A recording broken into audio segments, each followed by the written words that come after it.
18वीं तरमीम के हवाले से हो या चाहे वो 18वीं तरमीम का जिक्र आया नहीं हवाले से एनएफसी अवार्ड का कुछ मीडिया रिपोर्ट्स हैं, ट्रिब्यून ने रिपोर्ट किया है, मतलब मेरी इंटरेक्शन हुई है। अच्छा। और इनफॉर्मल कॉन्वर्सेशन, बराह रास्त कोई ऐसा मुतालबा आप कह रहे हैं कि मेरे सामने नहीं आया, जरूर होगा, मिनिस्ट्री ऑफ फाइनेंस से हो सकता है कोई बात हुई हो, लेकिन क्योंकि बहुत से अहम मामला जो हैं वो या बिजली से ताल्लुक़ रखते हैं और या गैस के सर्कुलर डेट से ताल्लुक़ रखते हैं, तो ऐसी कोई बात सुनने में नहीं आई कि आप एनएफसी अवार्ड को बदल दें। कम से कम हमारे साथ, हमारी टीम के साथ कोई ऐसी बात। तो coming back to the peoples party के साथ जो आपकी वर्किंग रिलेशनशिप है, गवर्नर्स के हवाले से और चेयरमैन सेनेट के हवाले से भी उनके साथ मामला दुरुस्त सिमत में है? ठीक है। उनमें अभी तक कोई ऐसी मनफी चीज़ जो है वो सामने नहीं आई। और मैं ये भी कहता चलूँ कि 16 महीने की जो हुकूमत थी उस काबीना में बहुत मस्बत रोल प्ले किया हमारी पीपल्स पार्टी के जो मेंबरान थे काबीना में उनने। तो मुझे तो उम्मीद है कि वो उसी तरह का रोल प्ले करेंगे। और वहाँ पे भी वो तनकीदी जायज़ा चीज़ों का लिया जाता था, यहाँ पे भी तनकीद, अगर पार्लियामान में बैठे हैं और तनकीदी जायज़ा लेना चाहते हैं तो पब्लिक डोमेन में ही होगा ना। वो तनकीदी जायज़ा, इसमें कोई हर्ज नहीं है। लेकिन जो पाकिस्तान तहरीक इंसाफ है, क्या ये ऐसा तो नहीं है हुकूमत अभी सोच रही है बहुत मुश्किलात जो है वो हुकूमत के लिए पैदा करी? क्योंकि देखिए पहले वो IMF के खत का मामला था, फिर उसके बाद आज हमने देखा इन्होंने जो है वो वर्ल्ड बैंक के दफातर के बाहर भी जो है वो पाकिस्तान तहरीक इंसाफ के जो लोग थे वो गए। तो कहीं हुकूमत तो नहीं सोच रही कि बहुत ज्यादा मुश्किलात जो है वो हुकूमत के लिए तहरीक इंसाफ और उसके सपोर्टर्स पैदा कर रहे हैं? देखिए, तहरीक इंसाफ का पहले आपको याद होगा कि जब इलेक्शन के रिजल्ट्स आए तो हमारे भी बहुत से, आपके फैसलाबाद में बहुत से दोस्त थे जो नाला थे, जो समझ रहे थे कि इलेक्शन उनके हाथ से निकल गया। गुजरावाला में हमारे बहुत से दोस्त जो हैं वो इलेक्शन हार गए। सरगोदा में हमारे दोस्त इलेक्शन हार गए और उनमें कुछ लोग जो हैं उन्होंने बड़ी खंदा पेशानी के साथ शिकस्त को कबूल किया, मगर कुछ लोग जो थे उन्होंने आवाज़ उठाई कि ये गालिबन इलेक्शंस जो हैं उनमें प्रॉब्लम थी। बिल्कुल इसी तरह दीगर जमातों ने भी, मौलाना जो हैं वो उस जगह पे जहाँ पे PTI इतनी ढेर सीटें खैबर पख्तूनख्वा में जीत गई है, वहाँ पे मौलाना कह रहे हैं कि इलेक्शन ठीक नहीं हुआ। तो इलेक्शन के हवाले से तो सबके तहफ़्फ़ुज़ात हैं। और अगर आपको याद हो तो 2018 में जब RTS के ज़रिए रात को RTS बंद हो गया, सुबह 5 बजे इमरान खान साहब को वज़ीर आज़म डिक्लेयर कर दिया गया इलेक्शन के रिजल्ट्स की ट्रांसमिशन रोक के, तो जितनी भी मैच्योर पार्टियां थीं उन्होंने एक मस्बत नुक्ता नज़र से मुल्क के अंदर बेहतरी के लिए असेंबली में बैठ के, असेंबली में इंगेज हो गई, ये नहीं कि सिर्फ असेंबली में बैठ के, असेंबली में बैठे ऑपोजिशन का रोल प्ले किया, कानून साजी की, तो एक मस्बत रवैया था उनका। मगर अगर आप PTI की तरफ देखें तो 2013 के इलेक्शन के बाद उन्होंने कब्रें खोद दी और PTV पे हमला कर लिया, बल्कि कब्जा कर लिया, मुहासरा कर लिया, सेक्रेटेरिएट का 3-4 दिन उसे बंद रखा, फिर वो क्रेन या ट्रक लगा के पीछे से तोड़ दी, पार्लियामान की बिल्डिंग में दाखिल हो गए और पार्लियामान की दीवारें तोड़ दी। वो एक SP साहब थे, गालिबन उनकी रीढ़ की हड्डी तोड़ दी वगैरह वगैरह, आगे वागे आपके सामने है सारा वो केस। तो ये तब भी रवैया था, उसी तरह धरने देते रहे, उसी तरह सदर जो चीन के थे उनका विजिट भी इन्होंने पोस्टपोन करवा दिया। ये बिल्कुल वही रवैया है। डॉक्टर साहब देखिए, मेरा सवाल तो ये कि ये आपके लिए कॉस्ट बहुत ज्यादा बढ़ाते नहीं जा रहे, हुकूमत चलाने की जो कॉस्ट है? नहीं, मैं नहीं समझता। क्या करें हम, हमारे पास चारा कार क्या है? देखिए, पहले मियां शहबाज शरीफ साहब, इनका दावा था कि हमें वो न जाने 180 सीटें हमारी हैं या पता नहीं कितनी ढेर सीटें हैं। आपको याद होगा मैंने तो एक प्रोग्राम में ये भी कहा कि यार मांग ही रहे थे और अफ्तार के बाद कबूलियत का वक्त था, मगरिब के बाद का, तो कोई 180 के 780 मांग लेते, आपने अपने मुंह से ही मांगनी थी। क्योंकि जब थैले खुलते हैं और काउंटिंग होती है तो पता चलता है जो जीती हुई है वो भी हार गए हैं। लेकिन वो पहले कहते हैं हल्का खोल दो, हमारे साथ धांधली हो गई, बाद में कहते हैं हल्का खुल गया, हमारे साथ धांधली होगी। भाई कोई तरीका कार तो यही है ना कि अगर हल्का खुलेगा तो बोरियां खुलेंगी, तो उसमें से वोट गिने जाएंगे।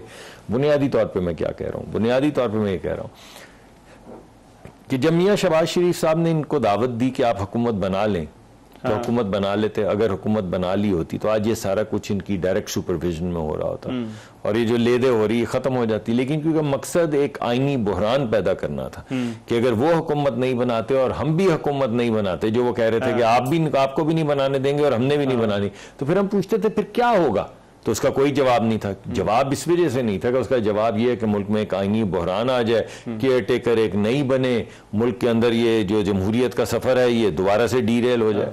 जब वो बात नहीं बनी तो बेशुमार पार्टीज हैं सुन्नी इत्तेहाद के अलावा जिनने अपनी लिस्टें जमा करवाई हुई। किसी के पास 1 सीट थी, किसी के पास आधी सीट थी। अरे भाई, आप उनमें से किसी भी पार्टी के साथ हाथ जोड़ लेते तो ये जो लीगल बहरान पैदा किया है कि सीटें किसकी होंगी, जो खवातीन की हैं, ये माइनॉरिटीज की हैं, वो तो उनका अपना नहीं, लेकिन मेरी गुजारिश ये है कि ये आपके लिए कॉस्ट बढ़ती नहीं जा रही। दूसरा देखिए, अभी अमेरिका के अंदर वो इस बात का भी क्रेडिट ले रहे हैं कि वो जो डोनाल्ड लू साहब हैं उनको बुलाया गया है। डॉन की वेबसाइट के मुताबिक पीटीआई का कोई ह्यूस्टन का है, उन्होंने जो है वो इस बात का क्रेडिट लिया है कि उनके कहने पर जो है वो ये ब्रीफिंग के लिए जो बुलाया गया और वहां पर वो सवालात के जवाब देंगे। अगर आप पीटीआई के जो हमारे दोस्त भाई हैं वहाँ पर ह्यूस्टन में या वहाँ उनसे पूछें तो वो तो कहेंगे कि सदर भी यहाँ पे हम ही बनाते हैं, सेनेटर्स भी हम ही बनाते हैं, ये मौसमी तब्दीलियाँ जो आ रही हैं ये भी हमारी वजह से आ रही हैं और रोकते भी हम ही हैं इनको। ऐसे थोड़ी होता है यार, एक तरीका एक कार है, सलीके से मुल्क चलता है, उनकी अपनी प्रोसीडिंग्स होती हैं, अपनी हियरिंग्स होती हैं। आप तो वहां पर रहे हैं माशाल्लाह, आपको पता है exactly how the business of the state operates there. तो ये कहना कि हमने बुला लिया है तो ये बड़ी अजीब सी बात लगती है। लेकिन अगर कोई बुलाया है तो बात सामने आ जाएगी। हम तो चाहते हैं कि कोई सामने आए ताकि बात कले ही खुले इस बात की कि ये जो साइफर लहराया था ये क्या था। और ये जो आप चलें, अगर ये भी मान लें तो ये तो आपको मालूम है ना कि वो आज जो IMF के और वर्ल्ड बैंक के दफातर के सामने जो हंगामा आ रही या जो प्रोटेस्ट कर रहे हैं वो किसके खिलाफ कर रहे हैं? मुल्क के खिलाफ कर रहे हैं ना।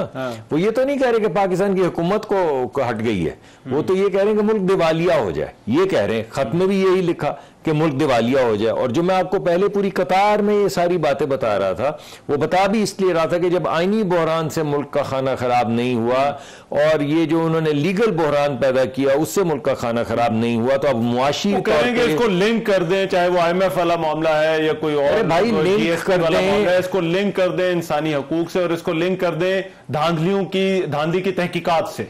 कौन कर दे?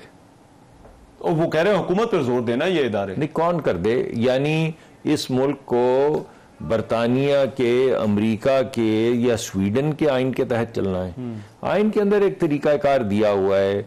वो तरीकाकार ये है कि आप अपील कर दें, आपकी अपील मंजूर हो जाएगी, दोबारा से या रिकाउंट हो जाएगा या बोरियां खुल जाएंगी, वो जो भी उसको कहते हैं, और उसके सामने दूध का दूध पानी का पानी हो जाएगा। आप क्या चाहते हैं कि क्या करेंगे? ऑपोजिशन की तरफ आपकी अप्रोच क्या होगी? क्योंकि देखिए ऐवान के अंदर भी इस वक्त तो काफी शोर शराबा है।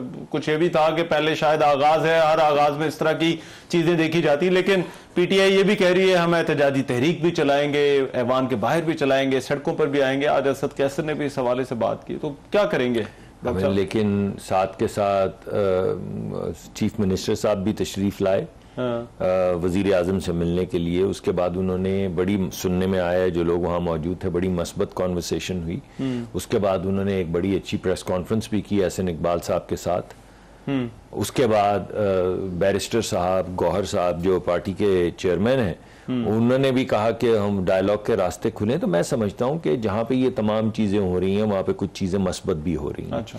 और लगता है ऐसे है ये पिछले एक हफ्ते के रवैये से कि शायद हमारे पास एक अपॉर्चुनिटी है कि हम इस मुल्क के अंदर जो तनाव है, सियासी शिद्दत है, लेदे गाली गलोच है या नफरत है, इसको थोड़ा सा टेम्पर डाउन करें और आपस में बैठ के गुफ्तगू के जरिए चीज़ों को हल ढूंढें। देखिए, जब आप जमहूरी अमल में शिरकत करते हैं तो क्यों करते हैं? हाँ। दो चीज़ों के लिए करते हैं। एक करते हैं मुल्क की खिदमत करने के लिए, मुल्क को मुश्किलात से निकालने के लिए, मुल्क को आगे बढ़ाने के लिए, और दूसरा जमहूरी अमल जो है वो डायलॉग का है कि जो भी मसला होगा वो एक डायलॉग के जरिए बैठ के बात करके उसे सुलझा के आगे निकलेंगे। जब आप दोनों ही ना करें तो फिर तो प्रॉब्लम हो जाती है ना। तो मैं इस वजह से कह रहा हूं कि आपको दावत दी गई थी कि आप खुद इस चीज को सॉल्व कर लें। आपने वोट लिया, आप कहते हैं मैं मेजॉरिटी में, भाई हुकूमत बना लें, हुकूमत बना के मुल्क के मसाइल का हल करें। अब अगर पार्लियामान में आ गए हैं तो आए बैठे बात करें, उसमें इलेक्शन पे भी बात होगी, दीगर चीजों पे भी बात होगी, गुजरे इलेक्शंस पे भी होगी, इन इलेक्शंस पे भी होगी, आने वाले इलेक्शंस पे भी होगी। वो कमेटी फिर फैसला भी कर सकती है कि उन्हें पार्लिमानी कमीशन बनाना है या कुछ और चीज करनी।